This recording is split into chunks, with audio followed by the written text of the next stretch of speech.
LMPD is investigating after a bicyclist was hit and killed overnight.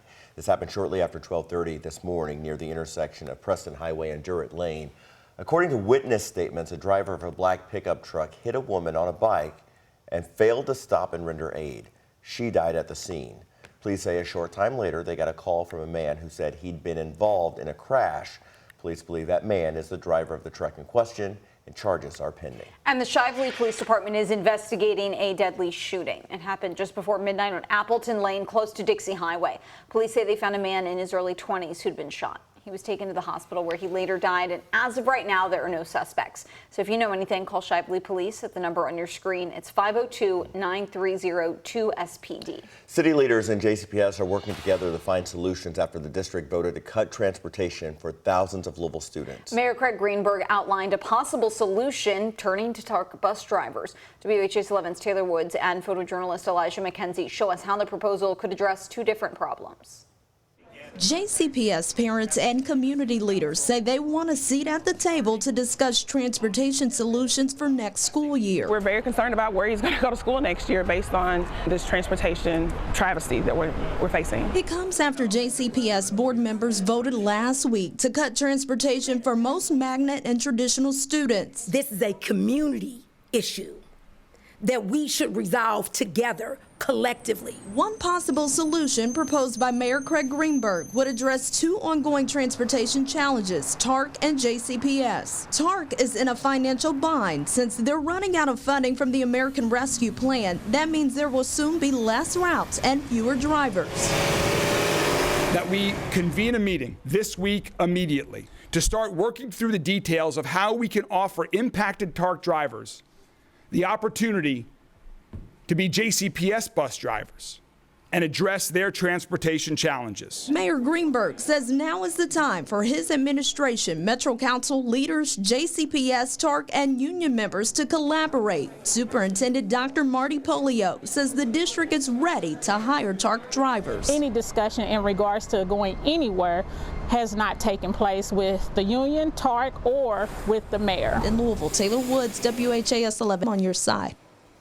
Mayor Greenberg says a meeting between the city, JCPS, and TARC will happen sometime this week. We're going to take a closer look here now at TARC, the agency saying it needs $30 million in funding over the next 2 years. TARC says it needs to make budget cuts to meet expected expenses by mid-2026. The route reductions will begin January 5th, 2025, and only affect fixed route service, not TARC 3.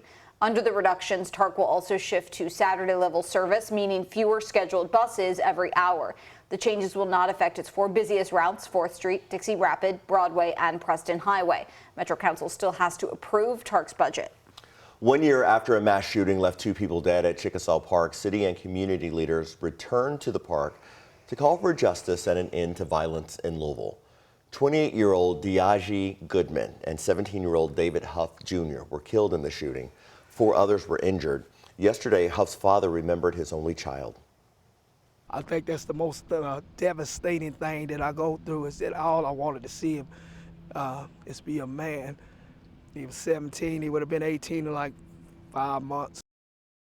In the past year, the city says it's taken steps to make the park safer, like installing new lighting, with more on the way. So far, however, police have not made an arrest in this case. While hundreds of people were gathered in the park the night of the shooting, the LMPD still needs witnesses to come forward with information. Our investigators did not forget families and faces those who were shot and killed. They are working tirelessly to build cases, but if no one will say they know or they see anything, then how are we able to bring justice to the families? Louisville, we got to do better. If you have any information that might help police, you're urged to leave an anonymous tip by calling 574-LMPD or visiting the online portal. A controversial anti-crime bill called the Safer Kentucky Act is now law. Surrounded by lawmakers and advocates, Secretary of State Michael Adams signed House Bill 5 Monday. The governor previously vetoed the bill, but lawmakers overturned his veto. It includes numerous provisions, including increasing penalties for violent crime, changes to the parole board, and destroying firearms used in murders. It also has a section titled Madeline's Law, which regulates bail funding organizations. It's named for Louisville teenager Madeline Trout, who was killed in a 2021 crash. The man charged in her death was bonded out just a couple of weeks before by the Louisville Bail Project. If we save one family's life or one family member, or we save families from having to go through the tragedy that we did, then we've done our job, and that's exactly what today was about. Critics of the Safer Kentucky Act say it will punish the homeless and worsen the state's overdose crisis. The Safer Kentucky Act will go into effect in July.